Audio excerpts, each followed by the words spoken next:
Hello students, SSC GD constable का series में आज एक और नया वीडियो लेके आए हैं। और यदि वीडियो आपको पसंद आए तो चैनल को सब्सक्राइब करें और वीडियो को लाइक और शेयर करें। वीडियो को स्टार्ट करते हैं। राज्यसभा के सदस्यों का चुनाव होता है। जो हमारा पार्लियामेंट का अपर हाउस होता है राज्यसभा, तो उसके जो मेंबर होते हैं उनका इलेक्शन कैसे होता है, ध्यान रखना आप लोग। जो राज्य विधानसभा के निर्वाचित सदस्यों द्वारा राज्यसभा के सदस्यों का चुनाव होता है। ये बहुत अच्छे से याद रखना बेटा, काफ़ी इंपॉर्टेंट है कि जो अलग अलग राज्यों की विधानसभाएं होती हैं, उन विधानसभाओं के जो निर्वाचित सदस्य होते हैं वो लोग राज्यसभा के सदस्यों को चुनाव में हिस्सा लेते हैं, उनको चुनते हैं। ठीक है, चीज़ क्लियर है।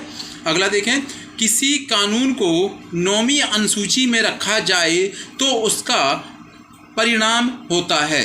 उसका मतलब क्या होता है, तात्पर्य ये है। ठीक है, तो ध्यान रखना, भारतीय संविधान में 12 अनुसूचियां हो गई हैं अब।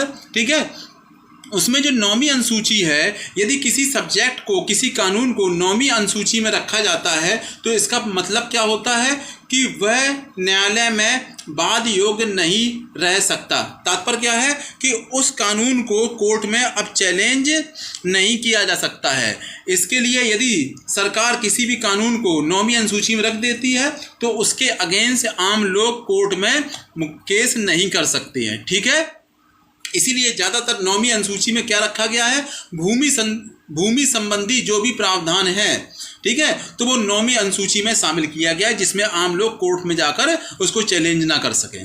अगला क्वेश्चन, नीति निर्देशक तत्वों का क्रियान्वयन किस पर निर्भर है। ठीक है बेटा, जो डायरेक्टिव प्रिंसिपल है, हमारे directive principle of state policy, राज्य के नीति निर्देशक तत्व वो क्या हैं और कैसे लागू किए जा सकते हैं। तो ध्यान रखना, सरकार की इच्छा शक्ति पर, कोई सरकार जो है बेटा, जो उस पर निर्भर करेगा कि नीति निर्देशक तत्वों को वो कितना लागू करता है। ठीक है, अगला देखें, भारत सरकार का संवैधानिक अध्यक्ष है। ठीक है, जो भारत सरकार का अध्यक्ष से, संवैधानिक अध्यक्ष से तात्पर्य है जो संविधान में सबसे प्रमुख किसको बताया गया है। ठीक है, तो भारत सरकार का संवैधानिक अध्यक्ष कौन है, भारत का जो राष्ट्रपति होगा वो संवैधानिक अध्यक्ष होगा। ठीक है, अगला, भारतीय संविधान के अनुच्छेद 17 में प्रावधान है। जो भारतीय संविधान का आर्टिकल 17 है वो, उसमें किसका प्रावधान किया गया, तो ध्यान रखना, इसमें अस्पृश्यता का अंत किया गया है, छुआछूत का अंत किया गया है, अनटचेबिलिटी पर को बैन किया गया है। ठीक है, ये हमारा फंडामेंटल राइट का ही पार्ट है। आपको जैसे मालूम है कि भारतीय संविधान में भाग 3 में आर्टिकल 12 से लेकर 35 तक में फंडामेंटल राइट हैं, तो उसी में 17 जो आर्टिकल है, अनुच्छेद 17 है, उसमें छुआछूत के अंत को किया गया है। अगला क्वेश्चन, किसी राज्य में विधान परिषद यानी कि लेजिस्लेटिव काउंसिल की समाप्ति अथवा स्थापना की जा सकती है। यह ध्यान रखना कि जिस प्रकार संसद में राज्यसभा उच्च सदन होता है, उसी प्रकार राज्यों की जो विधानमंडल होता है उसमें विधान परिषद को अपर हाउस उच्च सदन कहा जाता है। इन केस किसी राज्य में विधान परिषद को या तो हमें उसकी समाप्त करना है या उसकी हमें स्थापना करनी है, तो उसके बारे में क्या प्रावधान है, तो ध्यान रखना, उस राज्य की विधानसभा द्वारा प्रस्ताव पारित करने के उपरांत संसद द्वारा ऐसा किया जा सकता है। यदि उस राज्य की जो विधानसभा है ऐसा कोई बिल पास कर देती है जिसमें उसकी स्थापना की या फिर समाप्ति का प्रावधान किया जाता है, तो बाद में संसद ऐसा कर सकती है। और एक चीज़ यहाँ पर और बहुत इंपॉर्टेंट है इस वाले पार्ट से, लेजिस्लेटिव काउंसिल से, क्या कि इसका प्रावधान किस आर्टिकल में है, तो ध्यान रखना, इसके लिए भारतीय संविधान में आर्टिकल 169 में प्रावधान किया गया है। ये ध्यान रखें, एक ही आर्टिकल से इसको समाप्त भी किया जा सकता है और इसकी स्थापना भी की जा सकती है। ठीक है, काफ़ी इंपॉर्टेंट आर्टिकल है, एग्जाम में कई बार पूछा गया है। ठीक है, और ये देखो, और उसके लिए प्रावधान क्या है, तो आप बताएंगे कि उस राज्य की विधानसभा ऐसा प्रस्ताव पारित करेगी और उसके बाद में संसद उसको स्वीकृति दे देती है, तो वो समाप्त भी हो जाएगी या फिर उसकी स्थापना भी हो जाएगी। ठीक है, अगला देखें, भारत के महान्यायवादी यानी कि अटॉर्नी जनरल ऑफ इंडिया की नियुक्ति करता है काफ़ी इजी पार्ट क्वेश्चन है, पर एग्जाम में ये कई बार पूछा गया है, इसलिए मैंने इसको अपने वीडियो में शामिल किया। तो जो अटॉर्नी जनरल ऑफ इंडिया होता है, यानी कि महान्यायवादी होता है, उसकी नियुक्ति भारत का राष्ट्रपति करता है।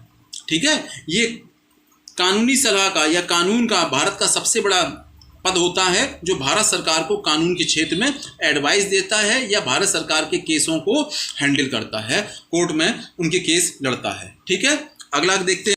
अगला क्वेश्चन, भारत की सबसे बड़ी ट्रेड यूनियन है, यानी कि श्रम यूनियन है, ठीक है, लेबर यूनियन है, कौन सी है? INTUC, INTUC, all India trade union Congress. ये भारत की सबसे बड़ी ट्रेड यूनियन है। ठीक है, अगला, सार्वजनिक क्षेत्र की बैंकों में सबसे बड़ा बैंक कौन सा है? जो पब्लिक सेक्टर है उसमें सबसे बड़ा बैंक कौन सा है? भारतीय स्टेट बैंक। इसकी सर्वाधिक शाखाएं भी हैं और कैपिटल के मामले में भी सबसे बड़ा बैंक है भारतीय।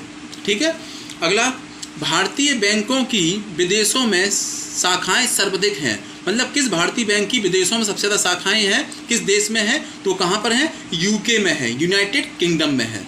अगला क्वेश्चन, विश्व व्यापार संगठन WTO की स्थापना हुई थी, वर्ल्ड ट्रेड ऑर्गेनाइजेशन की स्थापना हुई थी, ध्यान रखना, इसकी स्थापना हुई थी 1 जनवरी 1995 में।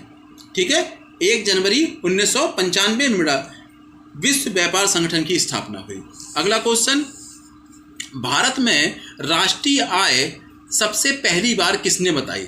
काफ़ी इंपॉर्टेंट है, एग्जाम में कई बार पूछा गया है ये। ठीक है, कि भारत में पहली बार राष्ट्रीय आय, चाहे इसके साथ बड़ा एक दूसरा पार्ट भी आ जाए, पर कैपिटल इनकम, यानी कि प्रति व्यक्ति आय सबसे पहली बार किसने बताई?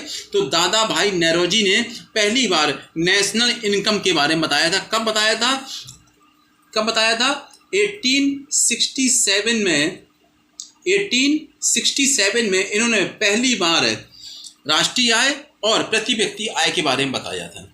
ठीक है, दादा भाई नौरोजी, इन्हें ही old faithful man of India भी कहा जाता है। ठीक है, भारत में हरित क्रांति की शुरुआत हुई, तो भारत में जो हरित क्रांति की शुरुआत हुई थी डॉक्टर MS स्वामीनाथन द्वारा, कब हुई थी? 1966-67 में। उसमें भारत का प्रधानमंत्री कौन था? इंदिरा गांधी। ये भी कई बार पूछा गया है।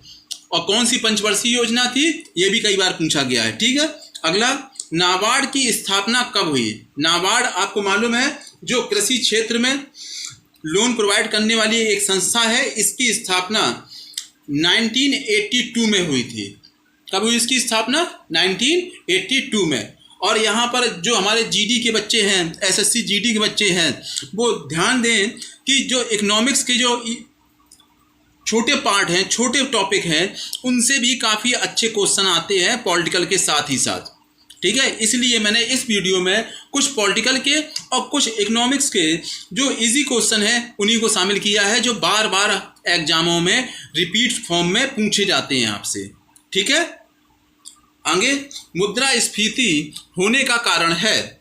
मुद्रास्फीति मतलब महंगाई होने का कारण है। तो ध्यान रखना, मुद्रास्फीति एक ही कंडीशन ज़्यादातर होती है, क्या? मुद्रा पूर्ति में वृद्धि। जब मार्केट में आवश्यकता से अधिक पैसा आ जाता है तो उसी वजह से महंगाई बढ़ती है, मुद्रास्फीति होती है। ठीक है।